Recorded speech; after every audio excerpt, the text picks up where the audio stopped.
Municipality, corporation, revenue, police ఇవన్నీ వ్యవస్థలు.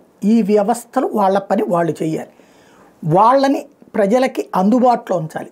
లంచాలు లేకుండా వేగంగా స్పందించే విధంగా వాళ్ళ చేత చేయించడమే పరిపాలన. డెమోక్రటికల్ అండ్ కాన్స్టిట్యూషనల్ వ్యవస్థ అది. అంటే రాజ్యాంగబద్ధమైనటువంటి బాధ్యత అది ప్రభుత్వాలు చేయించాల్సింది. కానీ ప్రభుత్వాలు దాని నుంచి పక్కకు వెళ్ళిపోయి పొలిటికల్ గవర్నెన్స్ పేరుతో చివరికి తామే అధికార పక్షం వాళ్ళే ఒక దాన్ని ఏమంటారు, ఫిర్యాదుల స్వీకరణ కేంద్రాలు నడుపుతున్నారు. సరే, మొదట్లో గత జగన్ ప్రభుత్వం కాబట్టి అంటే అర్థం చేసుకో, ఇవాల్టికి కూడా ఫిర్యాదులు తీసుకుని వచ్చి బారులు తీరుతున్నారంటే మేము ఈ ప్రభుత్వాలు పనిచేస్తున్నట్ట? అసమర్థ ప్రభుత్వాలని కదా. మీ ప్రభుత్వ హయాంలో అధికారి దగ్గరికి వెళ్ళి పని చేయించుకోవాల్సింది నీ పార్టీ ఆఫీస్కి వస్తున్నారని నువ్వెందుకు ఇంకా డెమోక్రటికల్ అంటారా దాన్ని? ప్రజాస్వామ్యం మంటగలిస్తేనే కదా ఇది సాధ్యమయ్యేటటువంటిది. అవతలున్న అపోజిషన్ వాళ్ళ వేధింపులు ఇది రోజు హెడ్డింగ్ పెట్టుకున్నాం.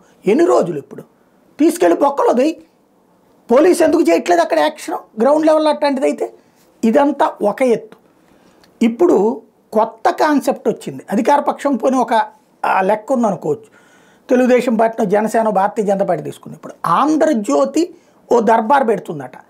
ఆ దర్బార్కి ప్రభుత్వ అధికారులందరూ రావాలట. అంటే ఇంతకుముందు జన్మభూమి పనిని ఇది ఆంధ్రజ్యోతి జన్మభూమి అనాలన్నమాట.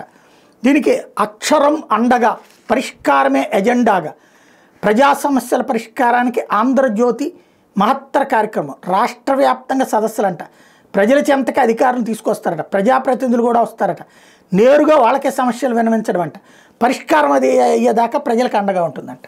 అంటే పరిపాలన ఇప్పుడు పత్రికల చేతికి వస్తుంది. రాజ్యాంగబద్ధం అధికార యంత్రాంగంతో చేయాల్సిన పని ఇప్పుడు రాజకీయ పార్టీల చేతికి వచ్చింది. ఇప్పుడు పత్రికల చేతికి వస్తుందన్నమాట.